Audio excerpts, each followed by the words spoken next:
উত্তরবঙ্গ তথা রংপুর বিভাগের মধ্যে সবচেয়ে বড় এবং জনপ্রিয় বিনোদন কেন্দ্র ভিন্ন জগৎ পার্ক। মাত্র ১০০ টাকা প্রবেশ মূল্য দিয়ে আপনারা সারাদিন ঘুরে আসতে পারবেন এই সুন্দর পার্কটি থেকে। মূলত এই পার্কটিকে সাজানো হয়েছে বড়দের এবং বাচ্চাদের বিভিন্ন প্রকার রাইডের সংমিশ্রণে। পার্কটির ভিতরে প্রবেশ করলেই আপনারা সুন্দর সুন্দর কিছু জায়গা দেখতে পারবেন, ইন্টারেস্টিং কিছু রাইড দেখতে পারবেন এবং ছবি তোলার জন্য কিছু সুন্দর সুন্দর বুথ দেখতে পারবেন, যেগুলো ঘুরতে আসা দর্শনার্থীদের আকৃষ্ট করবে। তো গাইস, আজকের এই ভিডিওতে পুরো পার্কটা আপনাদের ঘুরে দেখাবো এবং পার্কের ভিতরে কি কি রাইড রয়েছে, কত টাকায় রাইডগুলো নিতে পারবেন এবং কি কি জিনিস ঘুরে দেখবেন, সব কিছুই এই ভিডিওতে শেয়ার করব।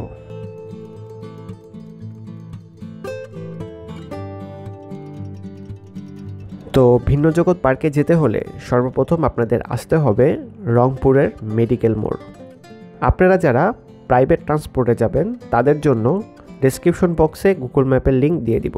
আর যারা পাবলিক ট্রান্সপোর্টে যাবেন অথবা শেয়ার গাড়িতে যাবেন তারা রংপুরের মেডিকেল মোড় থেকে একটা অটো শেয়ার বা রিজার্ভ করে সোজা চলে যেতে পারেন ভিন্ন জগৎ পার্কে। সেক্ষেত্রে শেয়ারে গেলে আপনাদের জনপ্রতি খরচ হবে 50 টাকা করে, আর যদি রিজার্ভ নিতে চান তাহলে 200 টাকার মধ্যেই পৌঁছে যাবেন ভিন্ন জগৎ পার্কে। যেতে সময় লাগবে 20 থেকে 30 মিনিট।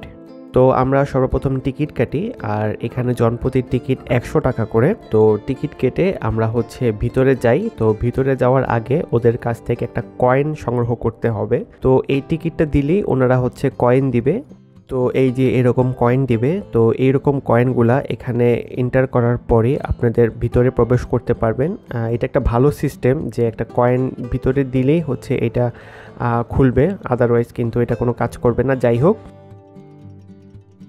তো ভিতরে প্রবেশ করার পরেই আপনারা দেখতে পারবেন বিশাল বড় একটা গেট, এবং এটাই কিন্তু ভিতরে বাস বা কোনো যদি অনুষ্ঠান থাকে এটা দিয়ে কিন্তু ভিতরে প্রবেশ করে। এবং সামনে সোজা তাকালেই দেখতে পারবেন দুইটা রাস্তা। এই রাস্তা দিয়ে কিন্তু সামনে এগিয়ে গেলে রিসোর্ট পাবেন, তাদের নিজস্ব রিসোর্ট। আমরা প্রবেশ করি হাতের ডান দিকে। সর্বপ্রথম আমরা দেখতে পাই সুন্দর একটা ঝর্ণা, এবং তার পাশেই একটা নাগরদোলা ছিল। বড় না হলেও বলতে পারেন মোটামুটি বড় ছিল নাগরদোলাটা। তো আমরা ঝর্ণার সামনে যাই। তো ঝর্ণার সামনে গিয়ে দেখতে পাই নিচে কিছু ইন্দোনেশিয়ান টাইপের কার্প মাছ রয়েছে। তো এগুলাও কিন্তু খুব সুন্দর লাগতেছিল, দুইটার কম্বিনেশনগুলা। তো এরপরে আমরা এখান থেকে চলে যাই নাগরদোলাতে। তো নাগরদোলা যাওয়ার জন্য সর্বপ্রথম 30 টাকা করে জনপ্রতি দিতে হবে, জাস্ট একটা রাউন্ড দিবে। তো এই রাউন্ডটা কমপ্লিট করতে অলমোস্ট প্রায় ওরা বলে 4 মিনিটের মতো লাগবে, 4-5 মিনিটের মতো। নাগরদোলায় ওঠার পরে কিন্তু আপনারা উপর থেকে যে সুন্দর একটা ভিউ পাবেন, সেটাই কিন্তু এই নাগরদোলায় ওঠাটা সার্থক তখনই মনে হবে। এবং নাগরদোলায় উঠলে কিন্তু উপরের থেকে পুরো ভিন্ন জগৎ পার্কের যে ভিউ মোটামুটি বলতে পারেন দেখা যায়, আর ভিউটাও কিন্তু তখন অনেক সুন্দর লাগে।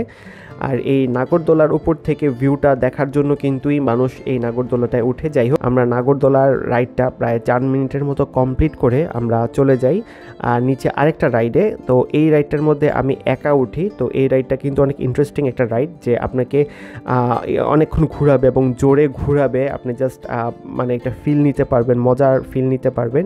এইটাই এই রাইডের বৈশিষ্ট্য। তো মোটামুটি বলতে পারেন প্রত্যেকটা রাইডে কিন্তু 30 থেকে 40 টাকা, আমি হাইস্ট দেখেছিলাম 50 টাকা। তো এই রাইডটাও আমার কাছে মোটামুটি ভালো লেগেছে। তো সামনে গিয়ে দেখতে পারি তাদের বিশাল বড় একটা সুইমিং পুল রয়েছে, কিন্তু দুঃখের বিষয় এই সুইমিং পুলে কিন্তু কোনো চেঞ্জিং রুম বা কমন রুম টাইপের কোনো কিছুই নেই। আর এই সুইমিং পুল ইউজ করতে গেলে কিন্তু আপনাদেরকে জনপ্রতি 100 টাকা করে দিতে হবে, কিন্তু দেখে আমার কাছে মনে হয়েছে যথেষ্ট পরিমাণে ভালো, পানি পরিষ্কার।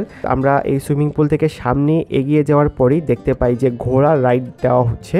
তো এই জিনিসটা আমার কাছে অনেক ইন্টারেস্টিং লেগেছে, যে ঘোড়া রাইড করে যদি আমি পুরোটা পার্ক ঘুরে দেখি তাহলে আমাকে কিন্তু কষ্ট করে আর পুরোটা পার্ক হেঁটে হেঁটে দেখতে হবে না।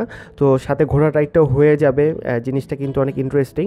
তো যাই হোক, একটা ঘোড়া মামাকে দাঁড় করানোর পরে আমি দামাদামি শুরু করি। তো তিনি আমার কাছে সর্বপ্রথম বলে যে 400 টাকা দিয়ে পুরো পার্কটা ঘুরে দেখাবে আমাকে। তো আমি কমাতে 150 টাকার মধ্যে আনি, আমরা দুইজন 150 টাকা দিব। তো দুইজনের জন্য পুরো 150 টাকায় পুরোটা পার্ক ঘোরানো আমার কাছে মনে হয়েছে বিষয়টা খারাপ না।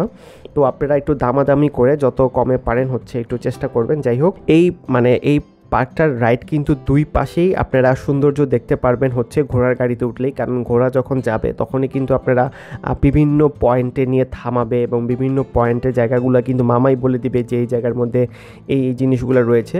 তো আমরা যখন সামনের দিকে যাচ্ছিলাম তখন দেখতে পাই 7 ওয়ান্ডার্সের একটা জায়গা, যেটা কিন্তু আসলে বাংলাদেশের 7 ওয়ান্ডার্স বলতে পারেন আপনারা, বাংলাদেশের আদলে তৈরি করা হয়েছে, যেটার মধ্যে কিন্তু সিঙ্গাপুরের বিখ্যাত সিংহের মুখ থেকে যে পানি বের হয় ওইটাও ছিল, সাথে হচ্ছে তাজমহল ছিল, মিশরের পিরামিড এবং হচ্ছে আইফেল টাওয়ারও কিন্তু 7 ওয়ান্ডার্সের মধ্যে তারা অ্যাড করে দিয়েছে। তো মোটামুটি এই রাইডটা কিন্তু প্রায় মামা 20 থেকে 25 মিনিটের মধ্যে শেষ করে দেয়। তো এই রাইড শেষ করে যখন আমি তখন একটু বুঝে ফেলি যে আমার কোন কোন জায়গায় যেতে হবে, তো আমি চলে আসি হচ্ছে বাচ্চাদের রাইডগুলো দেখার জন্য। তো দেখি যে বাচ্চাদের রাইডের কিন্তু অনেক সুন্দর সুন্দর কিছু রাইড তারা রেখেছে, তো যেগুলো কিন্তু বাচ্চাদেরও যেমন আকৃষ্ট করবে তেমনি বড়রাও কিন্তু চাইলে এই রাইডগুলা ব্যবহার করতে পারবেন, কিন্তু তার জন্য নির্দিষ্ট পরিমাণ ফি দিতে হবে। আর তার থেকে বড় কথা, এখানে কিন্তু ম্যাজিক রুম এবং 3D মুভি এবং হচ্ছে সৌরজগৎ দেখানোর জন্য আলাদা আলাদা কাউন্টার রয়েছে, যেগুলো কিন্তু আপনারা চাইলে সময় করে দেখে আসতে পারেন। আশেপাশের লোকজন যারা দেখতেছিল তারা কিন্তু এসে বলতেছিল যে তাদের কাছে এই রাইডগুলো খুব ভালো লেগেছে, তারা খুবই এনজয় করেছে। সো আমি নিজে না দেখলেও আমি আপনাদেরকে সাজেস্ট করতে পারি যে আপনারা এখান থেকে যে কোনো একটা রাইড দেখতে পারেন, আশা করি আপনারা হতাশ হবে না। বিশেষ করে সৌরজগতের রাইডটা, এটা কিন্তু আপনারা চাইলে দেখতে পারবেন। তো এইসব রাইড দেখার পর আমরা চলে যাই পার্কের একদম শেষ পয়েন্টের দিকে। তো ওইখানে গিয়ে দেখতে পাই যে একটা ব্রিজ রয়েছে, তো এই ব্রিজে ওঠার জন্য কিন্তু আপনাকে জনপ্রতি 30 টাকা করে দিতে হবে, মানে ওই পারে যাওয়ার জন্য। ওরা বলতেছে ওই পারে গেলে কিন্তু গ্রাম বাংলার যে সংস্কৃতি এবং বিভিন্ন মাটির তৈরি পুতুল কিন্তু দেখতে পাওয়া যায়। তো ওরা প্রথমে এটা বলছিল, তারপরে হচ্ছে আমরা যাই, যেহেতু আমরা পার্কে ঘুরতে আসছি তো দেখা যাওয়াটা বেটার আমার কাছে মনে হয়েছে। এবং ওইখানে যাওয়ার পরে আমি সর্বপ্রথম দেখি যে অনেকগুলা পুতুলের মানে মাটি দিয়ে তৈরি করা পুতুল রেখেছে তারা, এবং আরও কিছু দূর যাওয়ার পরে গ্রাম বাংলা যে সংস্কৃতি সেগুলোও কিন্তু খুব সুন্দরভাবে তারা এই জায়গার মধ্যে ফুটিয়ে তোলার চেষ্টা করেছে। এবং আরও কিছু দূর যাওয়ার পরে এই যে লেকটা পার হয়ে আসলাম, এই লেকের সুন্দর একটা ভিউ পয়েন্ট এই জায়গার মধ্যে পাই, এবং এই জায়গাটা কিন্তু বলতে পারেন খুবই নিরিবিলি, খুবই মানে শান্ত স্নিগ্ধ জায়গাটা, কিন্তু একদম একাকী থাকার জন্য বেস্ট একটা জায়গা। তো মোটামুটি লাস্ট পয়েন্টের শেষ দিক দিয়ে যাওয়ার পরে আমরা দেখতে পাই হচ্ছে কিছু ফটো বুথ, মানে সুন্দর সুন্দর কিছু ছবি তোলার ব্যবস্থা তারা করেছে, আপনারা চাইলে এই জায়গার মধ্যে সুন্দর ছবি তুলতে পারেন। আর লাস্টের এই জায়গাটার মধ্যে কিন্তু একটা ট্রি হাউস ছিল, মানে আপনারা কিন্তু গাছের উপরে উঠতে পারবেন। তো আমরাও কিন্তু লাস্টে একদম এটার মধ্যে উঠেছিলাম। তো মোটামুটি বলতে পারেন আমার কাছে এই পার্কটা খুবই ভালো লেগেছে, এবং সারাদিন ঘুরে দেখার জন্য প্রিয় মানুষজনদেরকে নিয়ে বেস্ট একটা জায়গা। আপনারা চাইলে এই জায়গার মধ্যে আসতে পারেন এবং আপনাদের মতো করে সময়টা এনজয় করতে পারেন। আর আমি চেষ্টা করেছি আপনাদেরকে সবগুলোই ঘুরে দেখানোর জন্য, কী কী রয়েছে সেগুলো দেখানোর জন্য। হোপসো আপনাদের ভালো লেগেছে। আর আজকে এই পার্ক থেকে এখান থেকে বিদায় নিচ্ছি, আর নেক্সট আপনাদের ভিডিওতে আবার দেখা হবে। ভালো থাকবেন সবাই, সুস্থ থাকবেন, আল্লাহ হাফেজ।